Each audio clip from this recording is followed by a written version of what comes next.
Statistics में किसी भी रिसर्च को पूरा करने के लिए या स्टैटिस्टिक्स ही नहीं, अलग अलग जो साइंसेज हैं, जो भी हमारे विषय हैं, हर किसी विषय में अलग अलग तरह की जो रिसर्च होती है, उस रिसर्च को पूरा करने के लिए अलग अलग तरह का जो डाटा है वो कलेक्ट किया जाता है। जो कलेक्टेड डाटा होता है उसको स्टैटिस्टिक्स की मदद से दो तरह से प्रेजेंट किया जाता है, दो तरह से उसका एनालिसिस किया जाता है। ऑब्जर्व डाटा की जब हम एनालिसिस करते हैं तो एक जो एनालिसिस पार्ट होता है उसमें हम उसका अलजेब्रिक मेथड यूज करते हुए, कुछ मैथमेटिकल एल्गोरिदम यूज करते हुए उस डाटा को एनालाइज करते हैं, उसकी टैबुलेशन करते हैं, उसकी क्लासिफिकेशन करते हैं।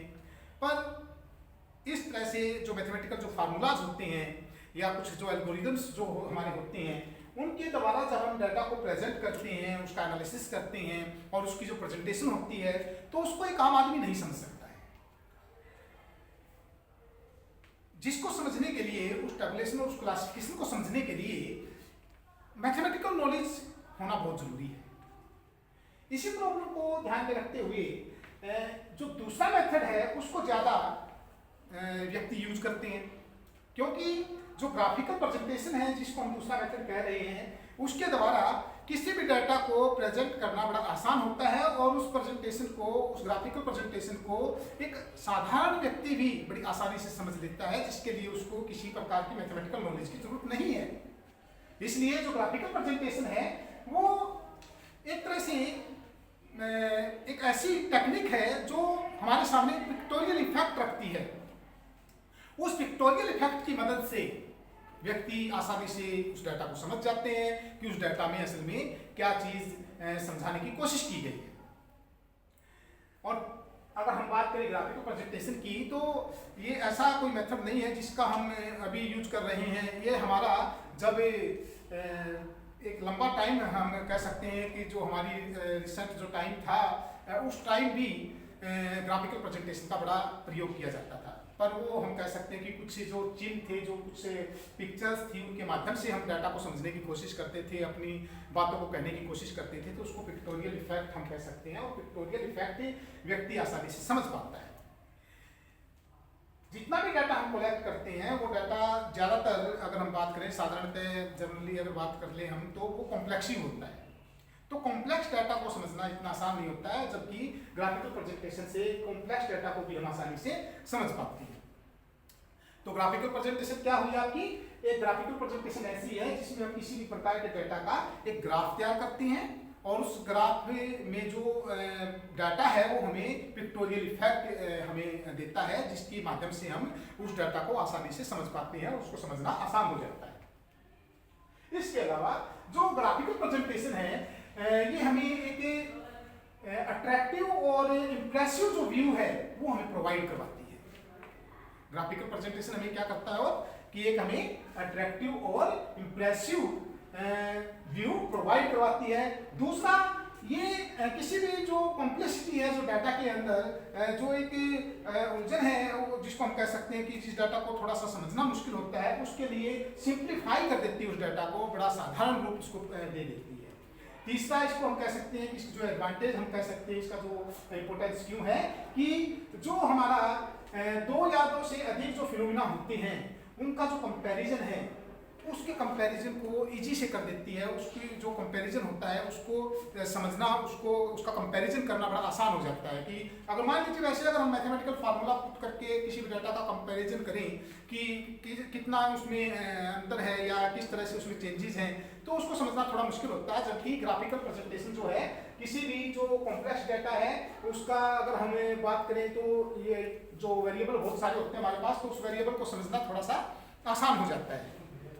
तो उसमें हम कह सकते हैं कि हमें कि जो कंपैरिजन करना होता है फिनोमिनास के अंदर, तो उस कंपैरिजन को हम आसानी से कर पाते हैं इसमें।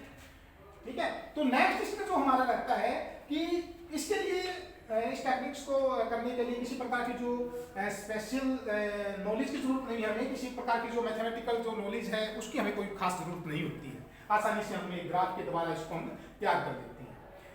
नेक्स्ट इसमें जो होता है वो हमारा ये टाइम और जो एनर्जी है ऑब्जर्वर की या जो रिसर्चर है उसका टाइम और जो एनर्जी है उसका भी ये बचाव करती है, उसको सेव करती है। दैट मीन्स कि उसमें टाइम और जो एनर्जी वो कम लगता है, आसानी से उसको हम तैयार कर सकते हैं। नेक्स्ट जो है कि जो भी चेंजेस हैं उस वैल्यू के अंदर, उस डाटा के अंदर या उस डायरेक्शन को हमें बता देती है, उसके अंदर जो भी चेंजेस आ रहे हैं उस ट्रेंड्स को हमें ये हमारे सामने रखती है।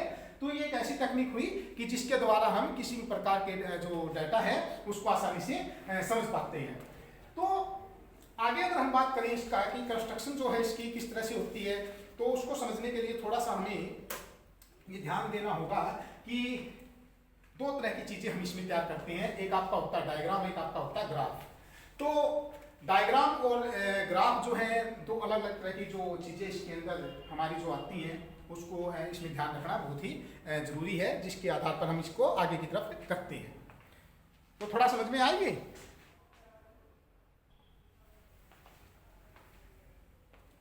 तो जो डायग्राम और ग्राफ की हम बात कर रहे हैं, तो दो ऐसी टेक्निक्स हैं जिसमें हम कह सकते हैं कि दोनों ही एक तरह से प्रेजेंटेशन तो ग्राफिकल है, पर एक में क्या होता है कि जो हमारा प्लेन पेपर अगर कह सकते हैं, या आप जिसको नाम दे सकते हो कि जो ऑर्डिनरी जो पेपर होता है हमारा, प्लेन पेपर या ऑर्डिनरी जो पेपर होता है उसके ऊपर हम अपने डायग्राम्स बना सकते हैं।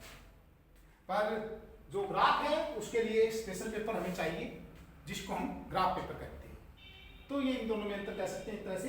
पर ग्राफिकल जो प्रेजेंटेशन है या जो ग्राफ्स हैं वो हम कह सकते हैं दो तरह से आप ग्राफ बनाते हो। पहला जो ग्राफ होता है आपका वो होता है ग्राफ्स ऑफ, दो तरह की टाइप्स होती हैं, दो टाइप्स इसकी होती हैं। तो ग्राफ्स ऑफ फ्रीक्वेंसी डिस्ट्रीब्यूशन वाले ग्राफ्स होते हैं एक में, तो और दूसरे में होते हैं आपके frequency graphs of time series.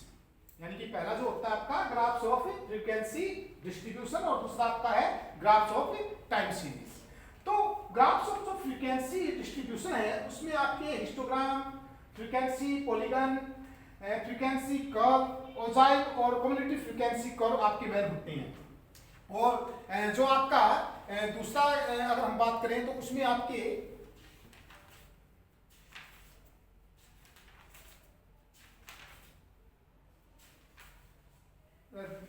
दूसरा जो आपका ग्राफ्स ऑफ टाइम सीरीज, तो उसमें जो मेन आपके टाइप्स हैं तो वो भी आपके,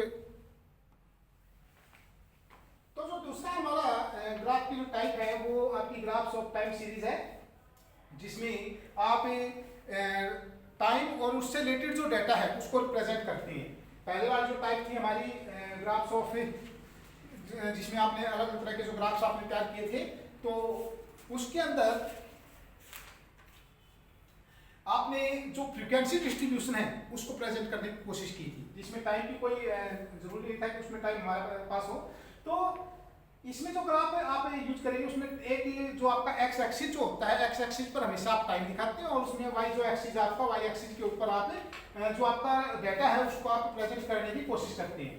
तो इसकी जो टाइप्स है ग्राफ्स ऑफ टाइम सीरीज की, इसमें आपकी मेन 5 टाइप इसमें आपकी होती है, जिसमें आपका पहला जो है हॉरिजॉन्टल लाइन ग्राफ और हिस्टोग्राम, दोनों ही ऐसे हैं जिसमें हम जो अपना लाइन ग्राफ अपना तैयार करते हैं। तो ये जो एक आपके एक्स एक्सिस जो होता है उसके ऊपर आपके ईयर होते हैं या जो टाइम होता है, और जो आपका वाई एक्सिस होता है उसके ऊपर उससे रिलेटेड जो डाटा है वो डाटा आपका पाया जाता है। दूसरा आपका जो है सिलहॉट और नेट बैलेंस ग्राफ।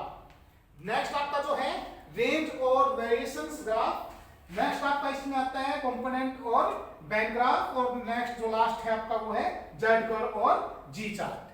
तो इस तरह से जो आपकी ग्राफिकल प्रेजेंटेशन है दो हिस्सों में आपकी यहाँ पर बढ़ती है, जिसमें आपका पहला जो है ग्राफ ऑफ फ्रीक्वेंसी डिस्ट्रीब्यूशन या फ्रीक्वेंसी वैल्यूज जितनी भी आपकी है, और नेक्स्ट जो आपका है उसमें जो आपका होता है graphs of time series data.